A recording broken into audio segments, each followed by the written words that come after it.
Hello there, Cryptowisers. Welcome back to the channel. Today, I got a very special episode for you. I'm going to be looking at one of my very favorite projects, that is Kylin Network. I think one of the major crypto industries of the future is not talked about nearly enough. People talk NFTs, they talk metaverse, they talk DeFi. What about data, decentralized data? That's where Kylin comes in. And of course, they are building on my favorite network, Polkadot. And after a very long time of the token being underappreciated, we're seeing a lot of movement recently because they have announced a ton of exciting things. So it is time to revisit Kylin and see exactly what has been going on. So you know what to do. Buckle up, because this is going to be another exciting episode of Cryptowise. Okay, guys, before we jump into Kylin, do me a favor, smash that like button, subscribe to the channel if you haven't already, and hit that notification bell. And if you are new to the channel and you're looking for more Polkadot content, make sure to watch this video here. We just had a great chat with another YouTuber, Crypto's Chain. We talk all about the Polkadot Parachains, the Kusama Parachains, a lot of projects talked about. It was a great conversation. Make sure you check that out. And Marvin and I experimenting with a new format every morning, Monday to Friday, 11 a.m. Eastern. We're doing Cryptowise AM Live. That's right, a live show every morning, Monday to Friday. Make sure you check that out as well. We've been having a ton of fun doing that, giving away a ton of NFTs at the same time. A lot of those past episodes have been posted over the last few weeks. We had a lot of great guests on as well, so check those out. All right, guys, let's talk Kylin Network. Now, I'm going to go into what Kylin is, what it does, why I like it so much, all the latest news, because they've had some big news recently. But first, I want to talk about the token, because as an investor, I was super excited about this one from the very beginning. And the token has not done great. So just from an investor viewpoint, I want to talk about a couple of things, some of my philosophy. And remember, none of this is financial advice. I am not a financial advisor. I'm just letting you in on what I do. Hopefully bring some information to you, but do your own research. Make your own decisions before making any investments. All right. So Kylin launched early this year. I was super stoked for it. And as you can see, it launched when crypto was super hot and it pumped huge. Kylin is a Polkadot project, but it launched its token on Ethereum first. A lot of Polkadot projects did this because Polkadot was not ready yet to launch. But it's not cheap to make these projects. They need a lot of capital to create the visions that they set out. So I have no problem with that. But one of the things I didn't keep in mind enough with Kylin was the sell pressure coming from the VCs or the private investors that got in cheap. And this is no one's fault. Okay, guys, listen. These guys invested in Kylin a long time ago. They locked up their money. And then Kylin comes out in this crazy hot crypto market. And so a lot of them took profits. And there was a monthly vesting for those private investors. And every month we saw more sell-off as the crypto market had cooled off. And that really tanked Kylin. And we saw it go all the way down to about 10 cents. And look, if you're like me and you bought some back here, you're not happy about that. Of course not. I get that. But very important is separating that kind of emotional reaction as an investor to what the project actually is, what it's doing, what it's building. Does that have value? For me, I've been excited about Kylin from day one, so it was always a long-term hold for me. So I have been holding this whole time, and now I am being rewarded for that patience. Now, it's back up to 60 cents, not close to its all-time highs, but those all-time highs didn't stay very long. That was a couple of days. Really, this is the area a lot of people bought in. And we're getting back up to that area. I think this is just the beginning for Kylin. I think in the next quarter, as Kylin launches, if this bull market continues, I think we're going to see amazing growth for Kylin. If you're new to Kylin, I think you've come at the perfect time, because we are almost a year into the Kylin token, which means most of the tokens that had to go to the early investors have been distributed. It's almost like a fresh start for a project. And so as we see strength building here, we're not going to get the sell-offs from the private investors around this area. Now, if people were loading up back here at 10 cents, then they're probably going to end up doing some sell pressure. But as you can see, the volume hasn't picked up till recently. So I don't imagine there was a ton of buying, especially big buying around this time. The other thing I love about what's been happening is we've been diversifying the holders of Kylin. So right now we've got over 22,000 wallets hold Kylin. That is strength. Because early on, it was very centralized. You had a lot of big wallets, and all that is being distributed amongst a lot of wallets now. That allows a token to have a lot of strength. There is strength in numbers. That cliche is true. So another good reason why I think Kylin is ready to finally take off from an investment standpoint. Again, not financial advice, just my opinion. Okay, so those of you who are new to Kylin, what the heck is it and what does it do and why am I so excited about it? Well, I mentioned earlier, it's about decentralized data or D-data. Okay, they are building a cross-chain platform powering the data economy on Polkadot. We all know that we're in the age of big data. Data is everywhere. Essentially, more data has been created probably in the last week than in the first few thousand years of human existence. Everything we do now is leaving a big data trail, and that data has a lot of value. And so far in our world right now, in Web 2.0, that value goes to very few people. The Googles of the world, the Facebooks, the whoever. Anyone you're using, any app you're using, they are collecting data from you. They're selling that data. They're making money off of it. If they're not exactly selling it, they're using it to create products in which they can make money off of blah, blah, blah. You and I are getting screwed. Web 3.0 is going to change that. It's going to be decentralized data. We're going to be able to own our own data and monetize it ourselves. So Kylin is building the infrastructure to allow that to happen. But of course, data is a huge area. It's not just about our personal data. It's about business data. It's about health data. It's about all the data out there. They're creating an infrastructure and building it on substrate to allow this future data economy to take place. So that includes data analytics, creating those tools so that the data can be stored and queried and organized and turned into that valuable information. And of course, they got the Kylin Data Oracle. When they first came out, the big story was Kylin was another Oracle play, which is true, but they are much more than that.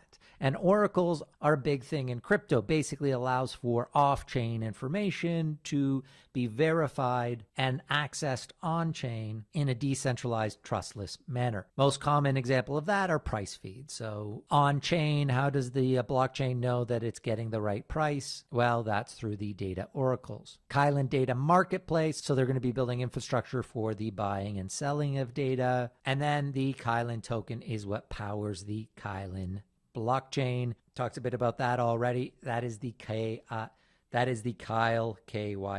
token. And so what gives that KYL token its value? Well, the token economics here. The Kylin Network mainnet, which is not launched yet, this is going to be down the line when they get a Polkadot Parachain, is necessary to secure and power the decentralized data network. The use cases and utility of KYL include, but are not limited to, you'll be able to stake it to be a miner or arbiter. It will be an intermediary of exchange, so the Kylin token will be used to pay as a transaction, a query fee, basically anything you're doing on Kylin, you're going to pay in Kylin. And then on-chain governance, it's also a governance token.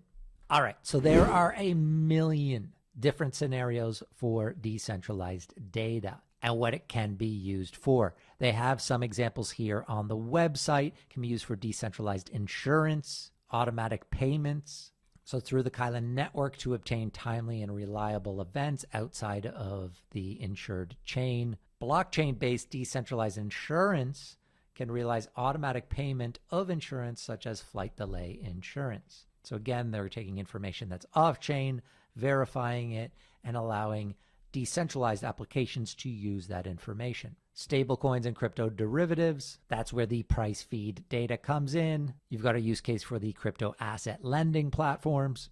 And this is one that I'm super interested in, the blockchain computing market. So commercial computing, such as machine learning trading models and 3D rendering, they need to complete a variety of complex computing tasks, and the off-chain computing market provides verifiable and unlimited off-chain computing capabilities. So if you're new to crypto or you're new to data and you don't really get AI or the machine learning or how that all works, but essentially anything that's created through AI or machine learning, the way that those machines learn is through data. You need to feed them huge amounts of data for them to learn how to do a certain thing. That's why the data is so valuable right now, because everything is moving towards AI and machine learning. But that stuff gobbles up so much data to be able to learn how to do different things. And decentralized data is going to allow the owners of that data to be compensated for it. Okay, so those are only a few of many, many, many use cases or application scenarios for the Kylin Network. Another big thing Kylin is doing is this announcement that they made that they're partnering with NFTFi, Niftify, to make DDMOs a reality. Okay, so Niftify is one of the first projects that allows you to fractionalize NFTs. So NFTs, non-fungible tokens, we talk a lot about them on the channel. Niftify is working on being able to fractionalize that so that you can own an NFT with a whole bunch of people. But that technology of being able to fractionalize an NFT, a non-fungible token, can have so many different applications. So Kylin is partnering with them to use that technology to create what they're calling DDMOs. And what the heck is a DDMO? Well, this was a Medium article they put out explaining it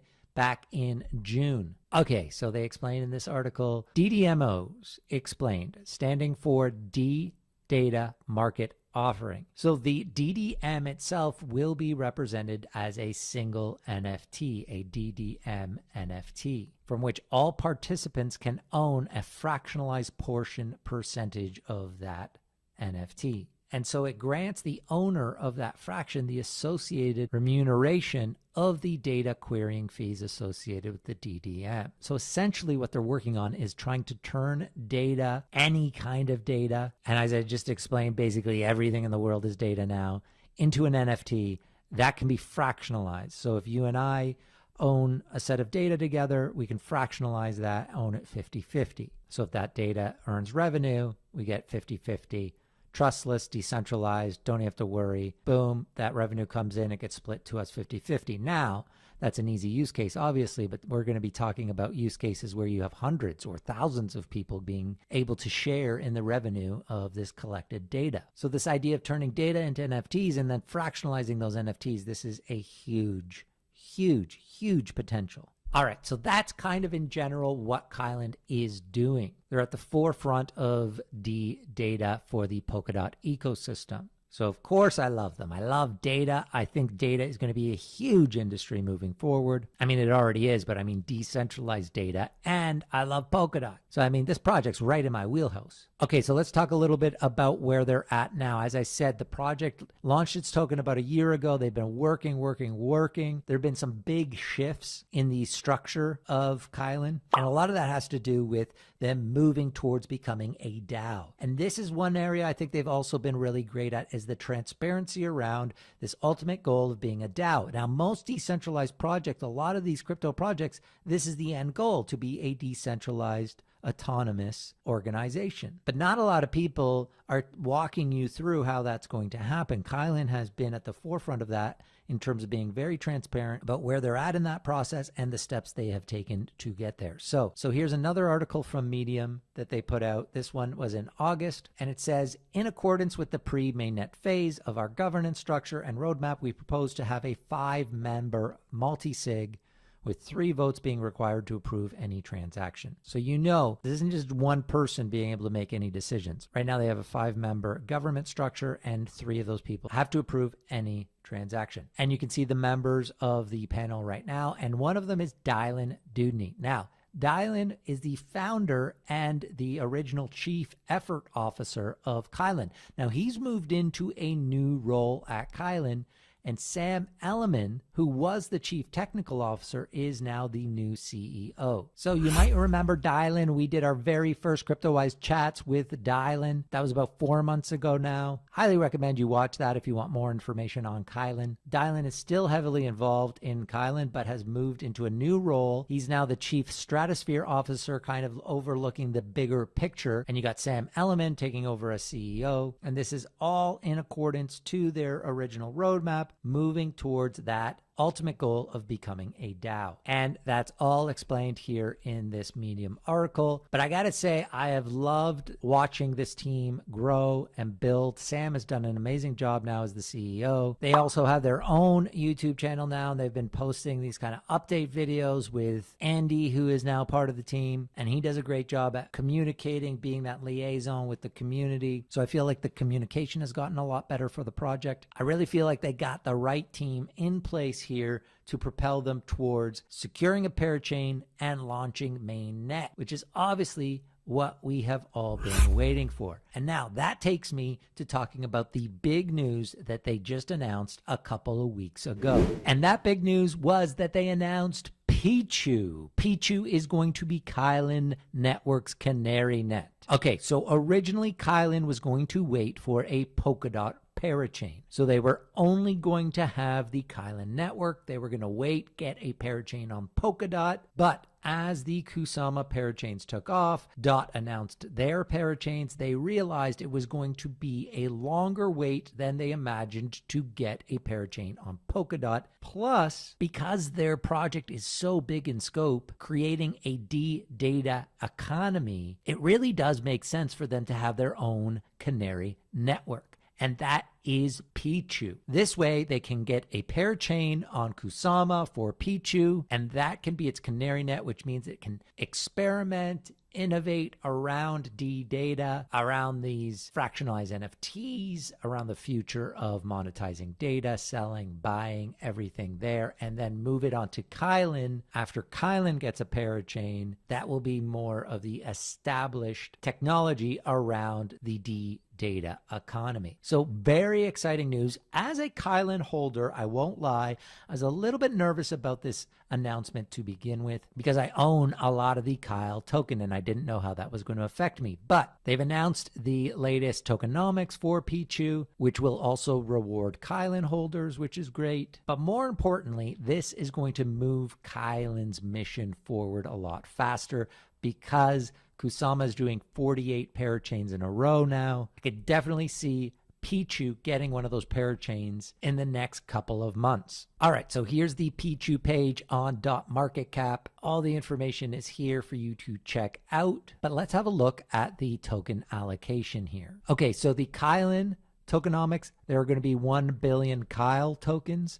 Well, this is 10% of that. There's going to be 100 million Pichiu tokens. Most of it is reserved for the Parachain crowd loan. So one of the ways that you'll be able to get Pichiu, if you were so interested, is to lend Kusama to the Pichiu crowd loan when that opens, which will be in a few weeks. So keep an eye out for that. Then they also have 10% reserved for future auctions, 9% for community rewards, 5% for lock drop rewards, 6% for holders rewards. And this is the Kylin holders. So if you own Kylin right now, or if you go out and buy some, you will be eligible for these holder rewards. And another great aspect of this, these are not going to the original private sale buyers. So these are people who got their Kylin post-launch. 20% for a marketing fund, 10% will be for liquidity within Kusama, which is great. Obviously, you want to have a liquidity on Karura and all the other dexes that are going to be there. And then 10% for a developer fund to encourage people to develop on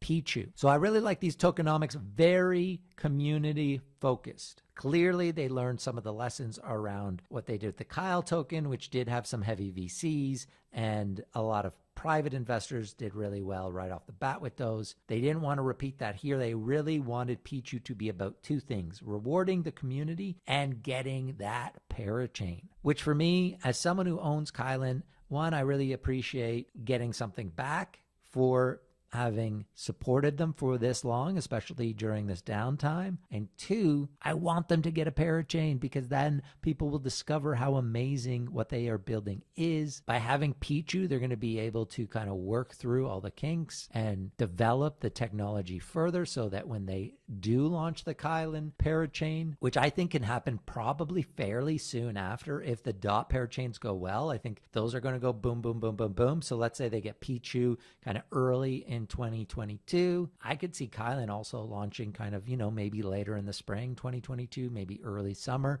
who knows? But I don't think it's going to be that huge a wait between the two parachains. But really, by launching Pichiu, that means that everything is full steam ahead, and they have been working on the testnet already. This is the Pichiu Testnet here. It has been creating blocks here for about 24 hours, so you can follow it along. Here it is here, every 12 seconds creating a block. So this team is working. This is not just an idea, okay? This is going to be reality very, very soon. Pichiu is going to be ready to launch in the next few weeks, which means keep your eye out for the crowd loan, okay? Because we talk a lot about the Kusama Parachain auctions here on the channel. Go to .marketcap.com, their auction section. You can follow along here. A couple other projects that we really love here that we talk about a lot are Quartz and Integrity. So keep an eye out for Pichiu, which will be added to this list when their crowd loan opens. And that's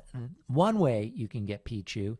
The second way, obviously, to get Pichiu is to buy some Kylin if you want, because anyone who buys Kylin before Pichiu is launched, you're going to be eligible for an airdrop of the Pichiu token. Now, it looks from the tokenomics, we don't have the exact numbers right now, but it does look like you will probably get more Pichiu if you lend Kusama to their parachain. That is definitely a high priority for them, and most of the tokens are going towards that. Only 6% will be going to the Kylin holders. Because I own so much Kylin already, that's the route I'm going. I'll get my Pichiu that way, and we'll be using my Kusama for other crowd loans. But if you don't own Kylin already, definitely a way to get Pichiu, probably the best way to get Pichiu, will be through their crowd loan of loaning Kusama. Anyway, guys, I think so much positive news coming out of Kylin. I'm not surprised that the price of Kylin is moving up recently. I think the future is super bright for this project, especially once they launch Pichiu, they get a parachain. That's going to be a game changer for them. They will finally be in the Polkadot ecosystem on Kusama. I think that's going to take them to the next level. And so I could not be more excited about the next few months for Kylin. All right, guys, that is my video on Kylin. Hopefully you found it valuable. If you did, smash that like button and make sure you subscribe to the channel if you haven't already, and hit that notification bell. Thank you so much for watching. My name's Milton. Until next time, over and out.